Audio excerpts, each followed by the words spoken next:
Hello दोस्तों, मैं एक ऐसी वीडियो लेकर आई हूँ जो आपके दिल को छू जाए। तो चलिए शुरू करते हैं। माँ क्या होती है? माँ अपने बच्चों के लिए क्या कुछ नहीं करती। तो दोस्तों, ऐसी ही कहानी मैं आप लोगों को सुनाने जा रही हूँ जो आपके दिल को छू जाए। दापुर नाम का एक छोटा सा अविकसित गांव था। गांव का विकास नहीं, मतलब गांव में रहने वाले लोगों का विकास नहीं। इस गांव में कुछ 3-4 परिवार रहते थे जो थोड़े बहुत खानदानी थे। बाकी सब मेहनत मजदूरी करके अपने जीवन का गुजारा करते थे। इसी गांव में रीना नाम की एक विधवा औरत रहती थी। रहने के लिए छोटा सा घर था। 2 बच्चे थे, शायद एक 5 साल का और दूसरा 3 साल का होगा। रीना का पति बहुत मेहनती था।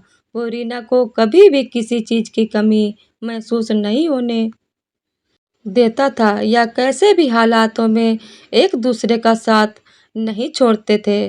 कैसी भी परिस्थितियां हों, दोनों साथ मिलकर सामना करते थे।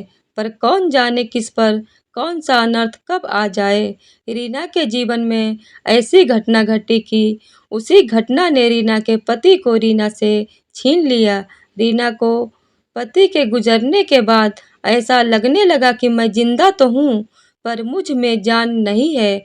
परिवार चलाने के लिए अब दूसरा कोई नहीं था सिवाय रीना के। इसीलिए कैसे भी करके रीना ने अपने बच्चों के खातिर खुद को उस दुख से अलग किया। कुछ दिन बाद घर में जो था वो समाप्त हो गया।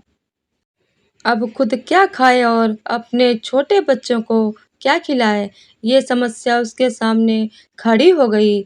बच्चों के लिए रीना को अभी कुछ काम करना ही था।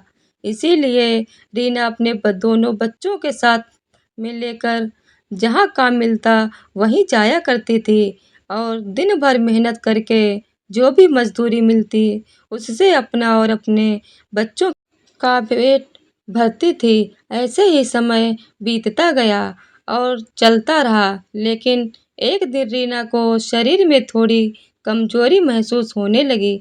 फिर भी वह काम पर गई। ऐसे ही 2-3 दिन रीना का काम पर जाती रही, लेकिन उसकी शरीर की कमजोरी कुछ ठीक नहीं हो रही थी, बल्कि और बढ़ती जा रही थी। ऐसे में काम पर जाना रीना के लिए कठिन हो गया।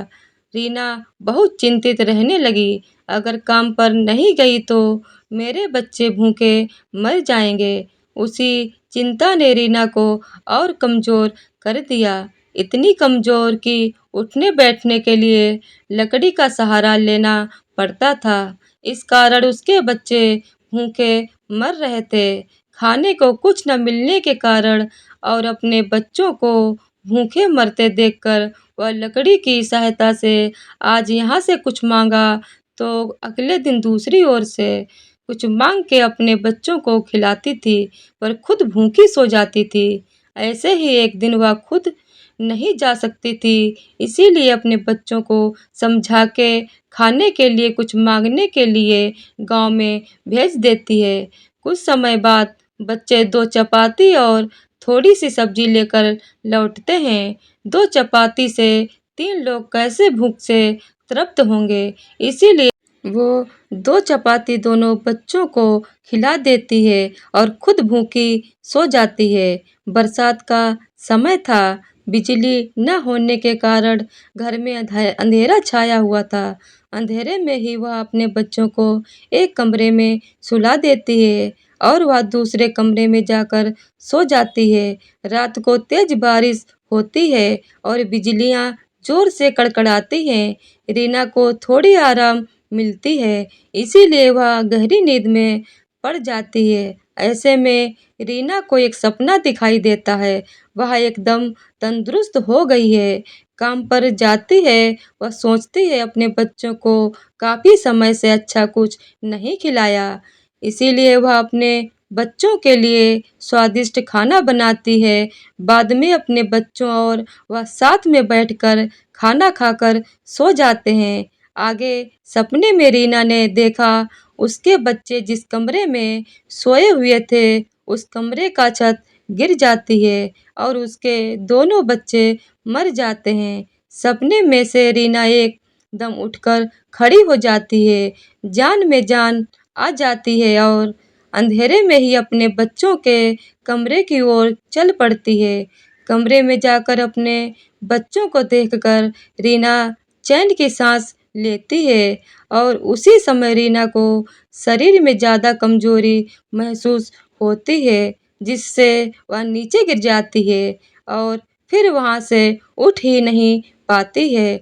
चैन की सांस रीना की सांस ले लेती है।